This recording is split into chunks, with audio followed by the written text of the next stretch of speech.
फिर चाहे सारी जिंदगी वापस ना आए, ये तुमने ही मुझसे कहा था कि मैं हमेशा के लिए तुमसे दूर चल। लेकिन मैं कभी उनसे अपना नाम अलग नहीं करूँ, जिस बात का अच्छी तरह एहसास है। मैं कोई बहुत बड़ी गलतफहमी में तुम्हें कितनी बार कह चुका हूँ, तुम मानती क्यों नहीं हो मेरी बात? आप इसे मेरी सजा समझे या तुम ऐसा कुछ नहीं कर सकते, आई समझ। अगर इंसान अपनी जिंदगी के फैसलों का इख्तियार किसी और के हाथ में। ड्रामा सीरियल शेर के आने वाले एपिसोड में आप देखेंगे कि शेर के आते ही दोस्तों फजर के घर वालों में तो एक परेशानी की लहर दौड़ उठी है कि शेर यहाँ पर क्यों आया है। जी हाँ दोस्तों, आने वाले एपिसोड में आप देखेंगे कि जैसे ही शेर आएगा और बैठेगा आकर तो काका साहब से कहेगा कि मैं यहाँ पर आपसे दुश्मनी निभाने के लिए नहीं बल्कि रिश्ता मांगने के लिए आया हूँ। जिस पर वो उसे कहेगा कि किसका रिश्ता कह रहे हो तुम। तो यहाँ पर वो अपना सर आगे करेगा और फिर काका साहब से कहेगा कि अपना शफकत भरा हाथ मेरे सर पर रख दे और फजर का हाथ मेरे हाथ में दे दें। इस पर दोस्तों यहाँ पर काका साहब तो बिल्कुल भी कुछ कहने के लायक नहीं रहेगा। वो जैसे देखेगा सामने पप्पू जो कि ये सारा तमाशा देख रही होगी, वो शेर को कहेगी तुम्हारी इतनी मजाल, तुम यहाँ तक आ गए, तुम्हारे खानदान ने हमारे साथ क्या कुछ नहीं किया और तुम्हारी इतनी जुर्रत कि तुम हमारी ही लड़की का रिश्ता मांगने के लिए यहाँ पर आए हो।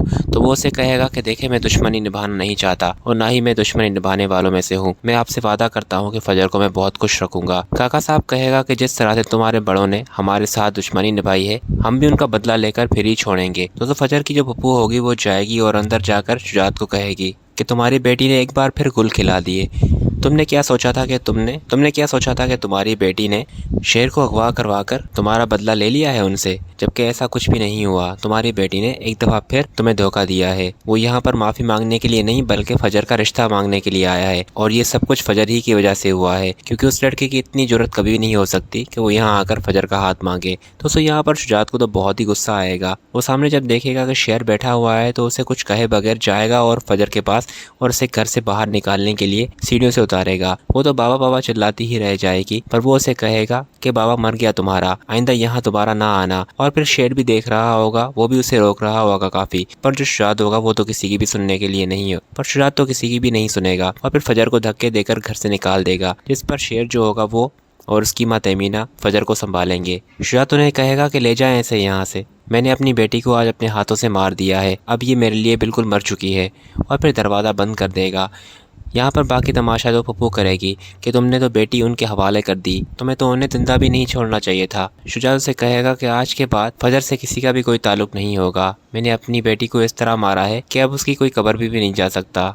नेक्स्ट सीन में आप देखेंगे कि तमीना और शेर वाले जो होंगे वो तो फजर को गाड़ी में बिठाएंगे और अपने साथ ले आएंगे। फजर को तो सिर्फ अपने बाबा की ही टेंशन होगी। वो शेर को कहेगी कि मुझे बाबा के पास जाना है, बाबा मुझसे बहुत खफा है, वो मुझे बिल्कुल माफ़ नहीं करेंगे। शेर उससे कहेगा कि मैं तुम्हें वहाँ पर ले जाऊंगा, मैं तुमसे वादा करता हूँ, पर तुम्हारा फ़िलहाल वहाँ जाना बिल्कुल भी ठीक नहीं है। तुम जानती हो तुम्हारे बाबा कितने गुस्से में थे।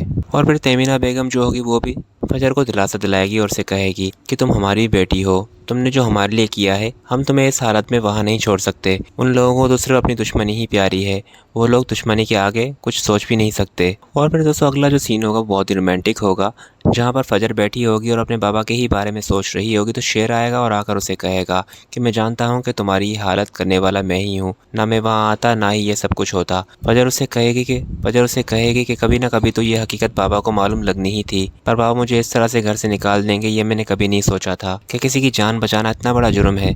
पर बाबा ये बात बिल्कुल भी नहीं समझ रहे। शेर उसे कहेगा क्योंकि अंकल जो है वो सिर्फ दूसरों की बातें ही सुनते हैं, अगर वो खुद अपने दिलो दिमाग की बात सुने तो शायद ये सब कुछ ना करते जो आज उन्होंने किया है। पर मैं तुमसे वादा करता हूँ कि मैं तुम्हारे साथ हूँ और हर कदम पर साथ रहूँगा, कभी भी तुम अपने आप को तना नहीं पाओगी।